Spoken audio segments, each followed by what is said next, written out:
जय माता दी दोस्तों। आज का प्रश्न बच्चों से संबंधित है कि माता पिता को बच्चों से कैसा व्यवहार करना चाहिए, उनके साथ कैसे जीवन व्यतीत करना चाहिए, उनके साथ रोज किस तरह का व्यवहार करना चाहिए, साथ ही किस प्रकार का ज्ञान देना चाहिए और साथ ही किस तरह पुत्र हो चाहे पुत्री हो कैसे मिलकर रहना चाहिए, कैसे किसी का विश्वास तोड़ना नहीं चाहिए और कैसे कंधे पे कंधा रखकर आगे बढ़ना चाहिए। ये सारी बातें मैं आप सभी को बताने वाला हूं। तो अगर बच्चों से आपका प्रेम है और साथ ही आप बच्चों का उज्जवल भविष्य देखना चाहते हैं, सभी माता पिता से सबसे पहले मैं ये अनुरोध करना चाहता हूं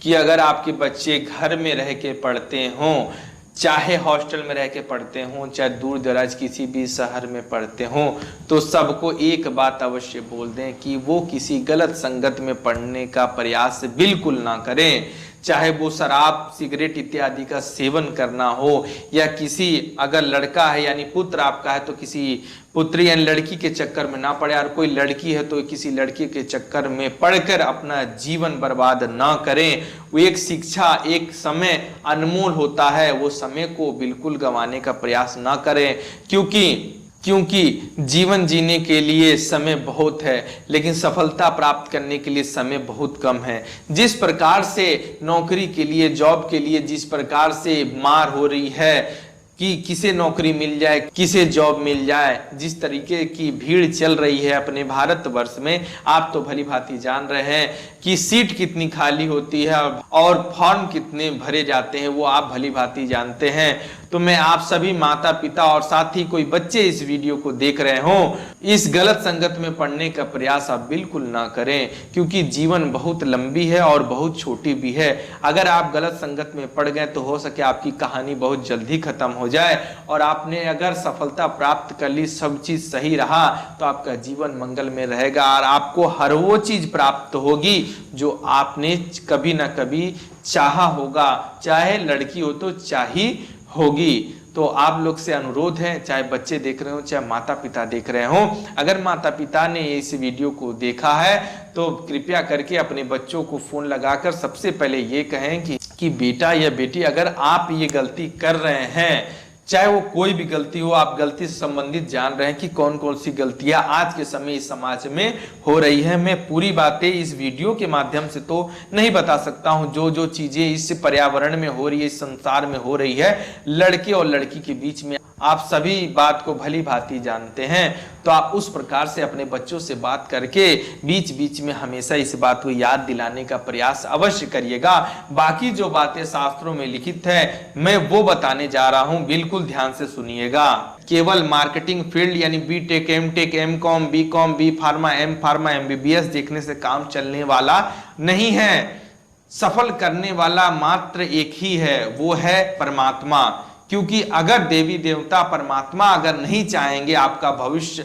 आपके बच्चे का भविष्य उज्जवल हो, चाहे आपका भविष्य सुखमय जिंदगी व्यतीत करें, तो आपकी औकात नहीं, या मनुष्य प्राणी में किसी की औकात नहीं कि अपने बच्चों चाहे अपने माँ बाप चाहे खुद की ही रक्षा कर सके। क्योंकि सबकी रक्षा करने वाला, सबका भविष्य उज्जवल करने वाला, सबकी दीन हरता केवल परमात्मा परमेश्वर माता रानी, साथ ही समस्त देवी देवता हैं। तो इस बारे में शास्त्रों में क्या लिखित है उसे भली भांति सुनने का प्रयास करिएगा, क्योंकि जो शास्त्रों में लिखित बातें आती हैं वो बहुत ही सटीक होती हैं और उसकी एक एक बात में कई सारे अर्थ छुपे होते हैं। तो बिना देरी करते हुए सीधे शास्त्रों में लिखित जानकारी मैं आप सभी को बता रहा हूं, बिल्कुल ध्यान पूर्वक सुनने का प्रयास करिएगा। इसमें लिखित है कि जैसे माता पिता के प्रति सुपुत्र का जो कर्तव्य हो वैसा ही आचरण हमको करना चाहिए। यानी जो माता पिता का कर्तव्य पुत्र के लिए होता है, यानी माता पिता जो भी अपने पुत्र के लिए करते हैं, चाहे वो जो कुछ भी होता है, वही कर्तव्य एक पुत्र हो चाहे पुत्री को हो, वैसा ही कर्तव्य माता पिता पे भी करना चाहिए। यानी आपकी सहसा अवस्था में, यानी जन्म से लेकर कुछ सालों तक या अंत तक जो सेवा माता पिता आपकी कर रहे हैं, ठीक उसी प्रकार आप भी बुढ़ापे पे माता पिता की सेवा अवश्य करें। यानी ये बच्चों को भी समझाया जा रहा है कि अगर ये बच्चे वीडियो देख रहे हैं तो माँ बाप ने जो आपको ज्ञान अर्जित कराया है, चाहे जो भी सुख सुविधाएं अपने अपने आय के अनुसार, लोकल भाषा में कहा जाए तो अपनी औकात के अनुसार जो भी चीजें आपको उपलब्ध कराई हैं, चाहे जो भी सुविधा आपको दी हैं, उस अनुसार आपको भी पूरी प्रयास करनी चाहिए कि मेरा भी कर्तव्य होता है कि मैं अपने से बेहतर अपने माता पिता की सेवा अवश्य करूं। और हर एक पुत्र को ऐसा कहना चाहिए कि मैं माता पिता की सेवा और आज्ञा का पालन के लिए पुत्र हूं ना, कि मेरे माता पिता से कुछ लेने के लिए यह भाव रखना चाहिए। सेवा के बदले लौकिक पदार्थ आदि कुछ भी लेने की आशा नहीं रखनी चाहिए। माता पिता हमसे लाड प्यार ना करके छोटे या बड़े भाई बहनों से प्यार करें अथवा उन्हें भी कुछ दें।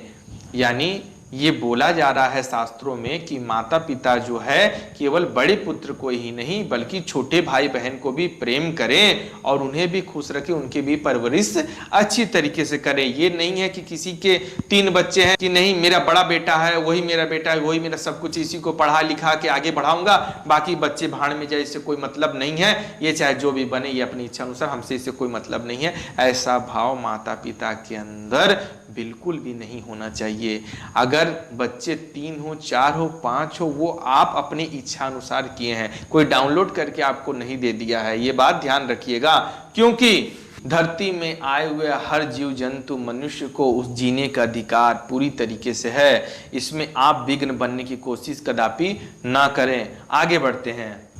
बच्चों को हमेशा एक बात ध्यान रखनी चाहिए कि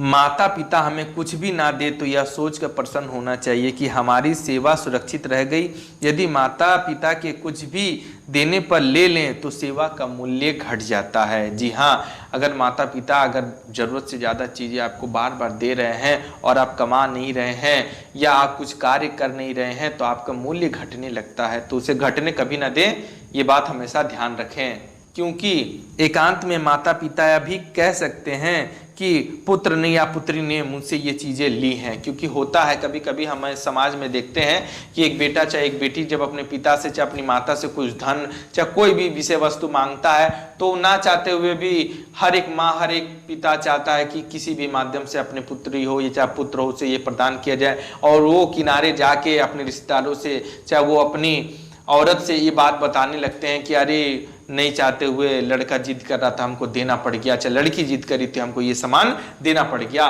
तो ये भी अच्छी बात नहीं है कि जबरदस्ती अपने माता पिता से विषय वस्तु इत्यादि मांगने का प्रयास कदापि न करें। हर माता पिता यही चाहते हैं कि उसका बच्चा सुखी हो और उसके जीवन में कोई भी दुख ना आवे, तो वो अपने आय के अनुसार अपनी परिस्थिति के अनुसार हर वो चीज़ देने का प्रयास करते हैं जो उनसे संभव हो सके। तो आप 1-2 बार कह के देख सकते हैं कि माता चाहे पिता मुझे ये चीज़ की आवश्यकता है, अगर आप देने योग्य हो तो मुझे देने का प्रयास करें, अथवा मुझे उस विषय वस्तु की जरूरत नहीं है, अगर भगवान मुझे वो देना चाहेगा तो हो सके मेरी मेहनत के अनुसार मैं उस चीज़ को पालूं। ये आपका कर्तव्य होना चाहिए। और इस बारे में लिखित है कि इस प्रकार माता पिता को यह मानना चाहिए कि पुत्र को सुयोग्य बनाने के लिए अच्छी शिक्षा देने तथा सब प्रकार से हित करने के लिए हम माता पिता हैं। सर्वथा अभिमान, आसक्ति और आशा का सर्वथा त्याग कर जिस प्रकार से पुत्र का जीवन सुखमय और लोक परलोक हितकर बने, हमें वही कार्य करना चाहिए। यानी हर माता पिता को यही प्रयास करना चाहिए कि उसे सुयोग्य विद्या प्राप्त हो, यानी अच्छी शिक्षा उसे मिल सके ताकि वो अपने जीवन में बेहतर कार्य कर सके, और एक समय बाद जब उसकी शिक्षा पूरी हो जाए वो अपनी शिक्षा के माध्यम से एक अच्छी नौकरी, एक अच्छा पद हासिल करके अपना जीवन व्यतीत कर सके। ऐसी ही हर माता पिता को अभिलाषा, कामना रखनी चाहिए अपने पुत्र से या तो पुत्री से। प्रतिफल में पुत्र से कुछ भी नहीं चाहना चाहिए। यानी इसमें लिखित है कि अगर माता पिता अपने बच्चों को पढ़ा लिखा के अगर एक ऑफिसर बना दे रहे हैं, चाहे कोई भी वो बिजनेस कर रहा हो, चाहे बिजनेसमैन हो, चाहे कोई भी गवर्नमेंट जॉब कर रहा हो, चाहे किसी भी पद पे कोई भी कार्य करके अगर वो सफल हो चुका है, तब भी पुत्र हो या पुत्री से माता पिता को अपने मन से कुछ भी मांगना नहीं चाहिए, क्योंकि अगर वो सुपुत्र होगा या सुपुत्री होगी तो माता पिता को कुछ कहने की आवश्यकता नहीं होगी, क्योंकि उस पुत्र या पुत्री को ये अनुभव हो चुका होगा कि अगर मेरे माता पिता ने ये अच्छी शिक्षा अगर मुझे हासिल नहीं कराई होती तो मैं शायद इस ओहदे पे काम नहीं करता। तो इसीलिए कभी भी माता पिता को भी जब बच्चे बड़े हो जाएं तो बार बार जिद नहीं करना चाहिए कि ये सामान चाहिए, चाहे वो सामान चाहिए, चाहे इतने रुपए चाहिए, चाहे इतने पैसे की जरूरत है।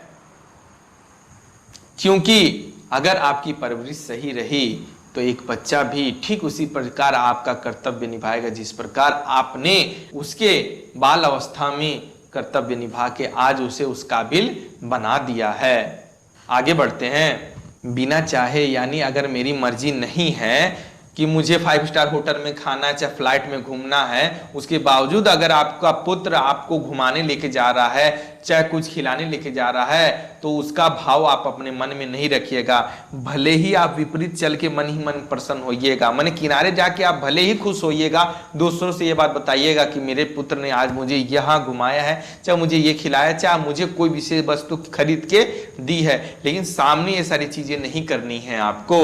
क्योंकि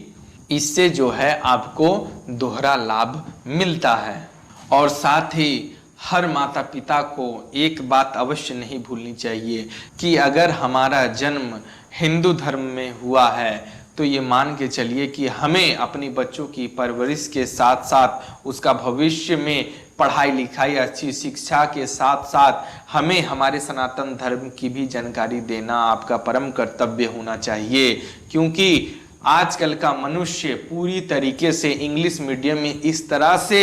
अपना लिया है कि उसे इंग्लिश मीडियम के अलावा कोई भी अन्य ज्ञान लेने की आवश्यकता नहीं पड़ रही है। वो सुबह बच्चा उठता है तो वो प्रणाम नमस्ते नहीं बोलता, वो गुड मॉर्निंग शब्द का प्रयोग करता है। तो मान के चलिए गुड मॉर्निंग बोलना गलत नहीं है, मैं ये नहीं बोलता गुड मॉर्निंग बोलना गलत है, लेकिन देखिए आप कार्यरत हो, आप कार्य करने की अवस्था में हो, आप कहीं ऑफिस जा रहे हो, स्कूल जा रहे हो, तब तक ये ठीक है। लेकिन घर परिवार अपने खानदान के बीच में अगर बच्चा good morning, good night, good afternoon बोले तो ये शास्त्र के विरुद्ध है।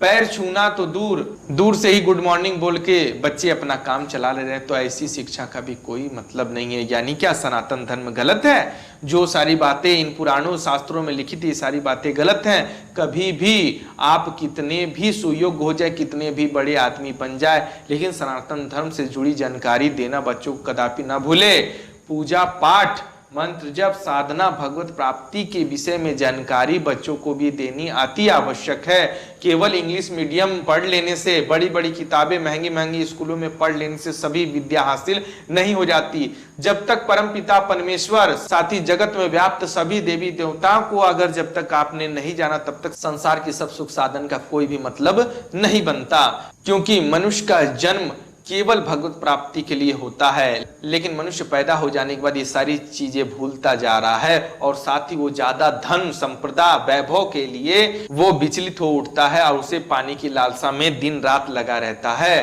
तो ये काम आप बिल्कुल नहीं करिएगा। अपने बच्चों को अच्छी शिक्षा देने के साथ साथ हमारे सनातन धर्म से संबंधित जो भी ज्ञान आपको जितनी भी पता है, मैं ये नहीं कह रहा हूं कि आप पुस्तकें पढ़ पढ़ के सुनाएं, वीडियो दिखा दिखा के सुनाए, ऐसा भी मैं नहीं कह रहा हूं। मेरे कहने का तात्पर्य यह है कि आपने अभी तक इस उम्र में जो भी शास्त्रयुक्त सनातन धर्म से संबंधित या सत्संग से संबंधित जो भी ज्ञान आपने अर्जित किया है, वो भी अपने बच्चों को धीरे धीरे देने का प्रयास अवश्य करिएगा।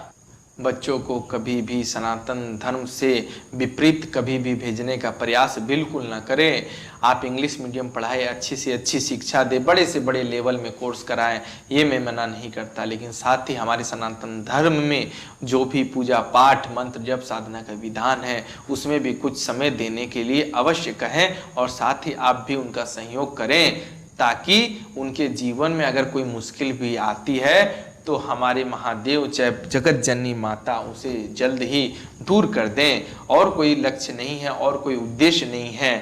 क्योंकि ये मनुष्य शरीर पाना, ये सांस लेना भोजन करना, घूमना फिरना, ये सारी सुख सुविधाएं जो हमें प्राप्त होती हैं वो सब का माध्यम एक ही है, वो है परमात्मा। इसे आप जब भली भांति जान जाएंगे तो आपको दूसरा और कोई लक्ष्य दिखेगा ही नहीं। तो मैं ज़्यादा बात नहीं करते हुए इस वीडियो को यहीं समाप्त करने जा रहा हूँ। अगर जानकारी पसंद आई हो तो चैनल को सब्सक्राइब जरूर करिएगा। धन्यवाद। जय माता दी।